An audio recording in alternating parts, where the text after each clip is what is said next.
Hi my love, so I have wanted to start up doing my baking videos forever. Baking's always been a huge part of my life. It's something that my mom loves doing, my grandma loved doing. She actually had a special little baking book that she passed down. And it's something that I love because not only do I get to bake, which I find a stress reliever and fun, I then get to eat what I make, which is the best thing, right? So today I'm going to make my easy but super moist banana bread with a little special secret, which is what I think makes it extra delicious, which is some white chocolate. I don't even say that it has white chocolate in, people don't even really realize, but I know, it just makes it extra juicy. And I feel like a juicy banana bread is what we're going for. So I've already measured out a few bits and bobs, but the first thing I'm gonna do is put on my oven to 325 degrees Fahrenheit. So oven is heating up. While I do that, the first thing I'm going to do is get my sugar. Now I also choose to use demerara sugar, which is a really rich dark brown sugar.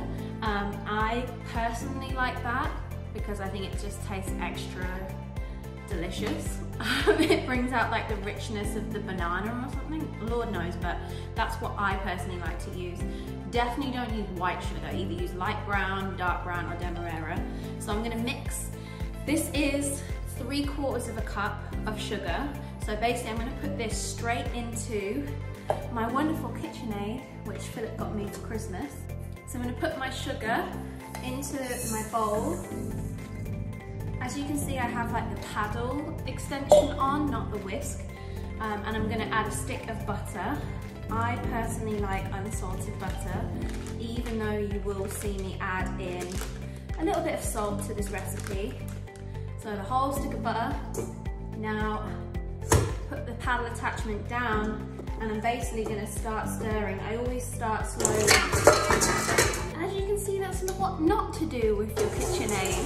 Basically, the butter and the sugar is just creaming right now. You want to leave that a couple of minutes until it's all nice and creamy. I'm going to have to use my spatula to just get the butter off the side of the bowl and off the whisker while it's going. It's just a little bit wet, I just cleaned it.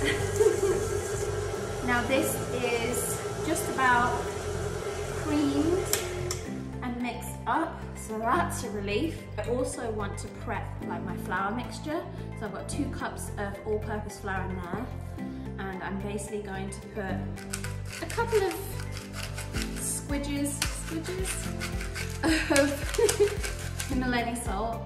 That might seem a lot to you, you won't notice it, but it really brings out the flavour. I literally put salt in all of my cakes. I also don't bother doing teaspoons for things like cinnamon, I just kind of do it by eye. I don't want it too cinnamony, I don't want to overpower it. So you should really use like 1/2 teaspoon. It's just a tiny bit of cinnamon I've put in there. And now I'm going to add 1 teaspoon. So this is more important to measure out your baking powder. That's not heat, that's a flat teaspoon of baking powder. Same with your baking soda.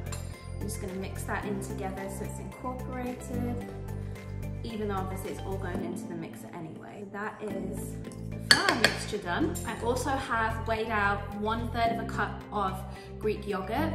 I love the Greek Gods honey and vanilla Greek yogurt, which obviously is a little bit more sweet, but I don't know, it's my favorite. And now I'm going to start by mashing up my bananas. I go ham on the banana front. At the end of the day, it's called banana bread. So don't mess around. Put all 5 bananas in there and rejoice in the banana-iness. I pull off these bits. I don't know. When I eat banana, I pull them off. When I bake with a banana, I pull them off. It's just how I roll. I'm just gonna break it up into a few pieces so they all fit in the bowl. Okay, now I finished monkeying around. Got all my bananas in the bowl, I'm just gonna rinse off my hands. And we're back to mash up. So I'm gonna get my fork and just mash these bananas up a little bit. Like I said, they are gonna be going in my KitchenAid and get mixed up anyway, so this isn't too necessary. This is my first time owning a KitchenAid, and I've always wanted one. It's really like a dream come true. Some people want to win an Oscar. I've always wanted a KitchenAid. I never knew where I was going to live, and I feel like for the first time being pregnant and finding my partner in life, I know where I want to live now, and I feel like I have a home. So when you got home, I always dreamt of having a KitchenAid. The two came hand in hand. All right, so my bananas are mushy, mashed up. Let me lift this bad boy up. I'll just get off the excess sugar and butter mixture that has been creamed. Now I'm going to crack in an egg. I can do it with one hand. I'm not fully confident about it yet, so I'm not going to risk it during this video. I'm going to add in some of my banana, and I like to do this kind of bit by bit.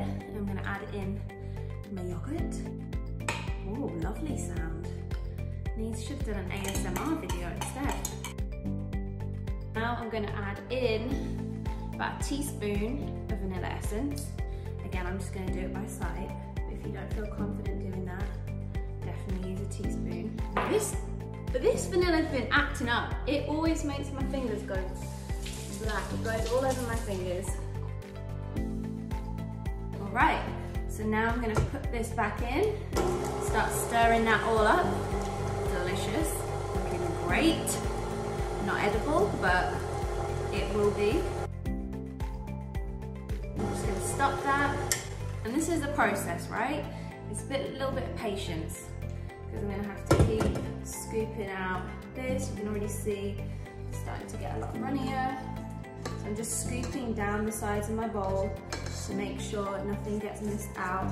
Now I'm going to add in half of the dry flour mix.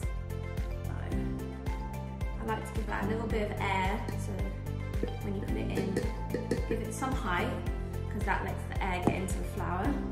Now again, start off slow, don't go for a fast speed. And let that mix up. This really is the cheater's way to bake. My grandma would be turning in her grave right now to not see me using a manual hand spatula, okay? So like I said, patience, step by step. Again, you can see it's becoming more like what you would expect a banana bread mix to look like. And again, I'm just scooping down the sides. Already smells good. Sorry. Just making sure most of the mix is off the bowl. You know what, let me just get this bowl back out so I can put my spoon on it, in it.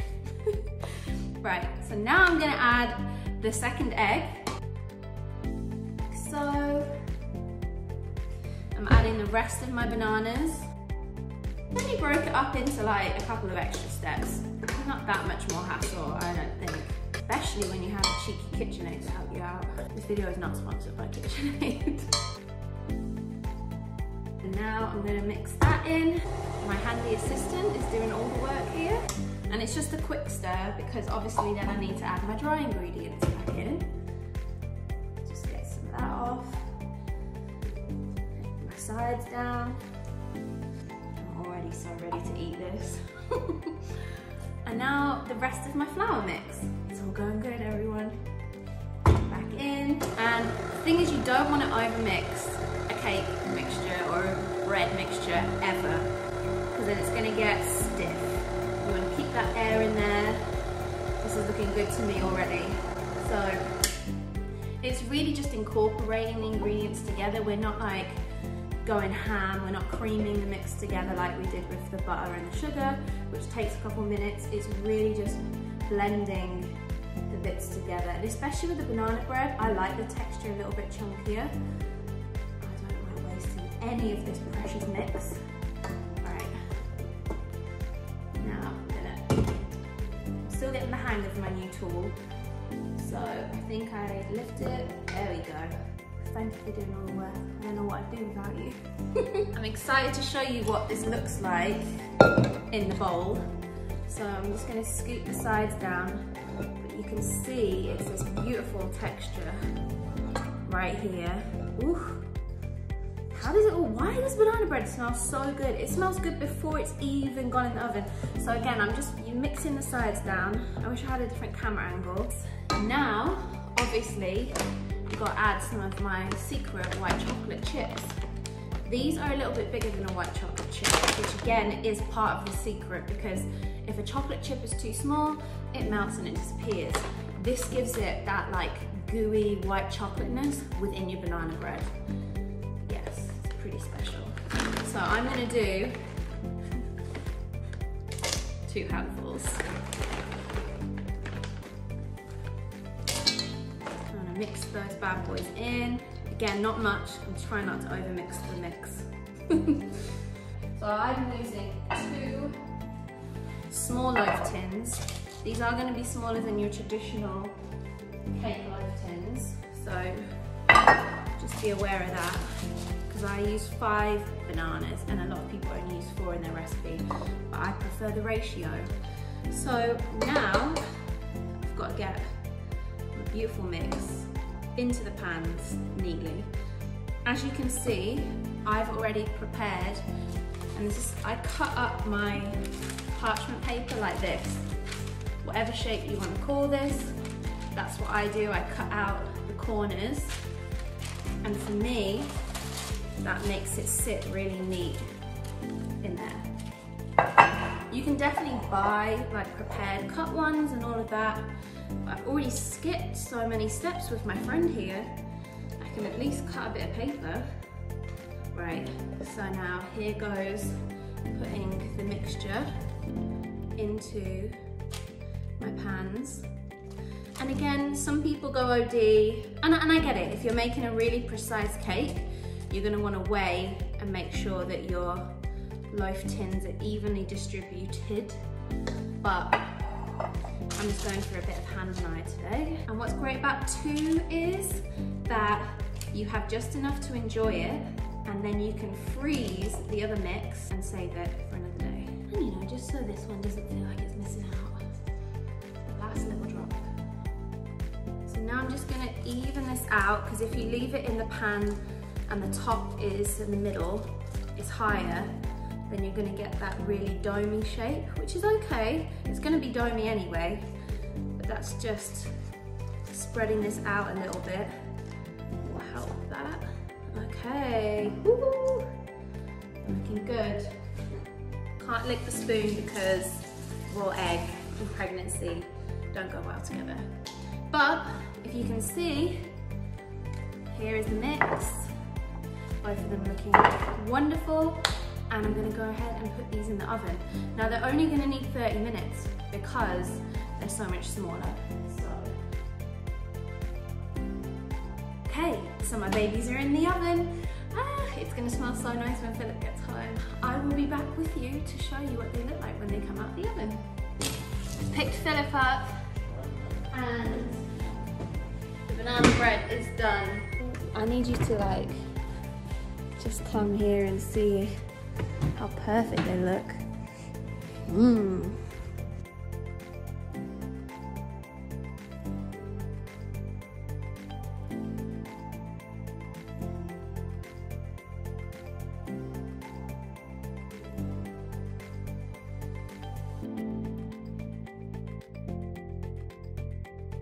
So one of the best things you can do is when you've baked a cake and it's just sponge, as soon as it comes out the oven, let it cool down a little bit so you don't burn yourself, but then you're gonna wanna put the cake in cling film and put it straight in the freezer.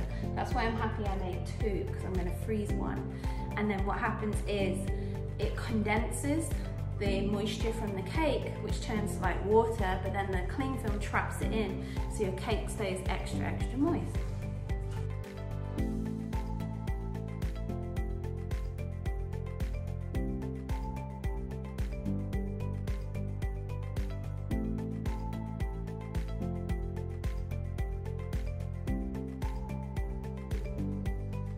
Okay everyone, because there's 2, it's likely to be slightly less gooey than the last one. I'm gonna get some milk. No, I'm good thanks. Better get a piece while it's hot. You could smell this right now.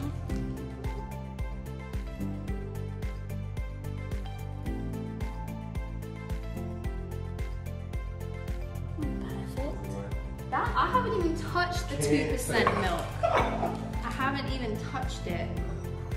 You gotta give them the review. So you got on a fork? No.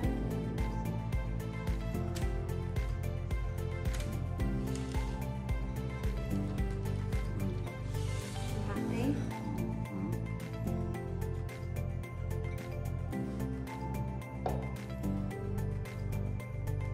It is more cooked than the last one, but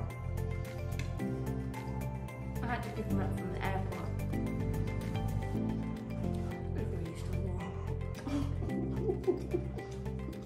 It's yummy. I hope you try this recipe and leave a comment below when you do. Thanks for watching the video. Bye!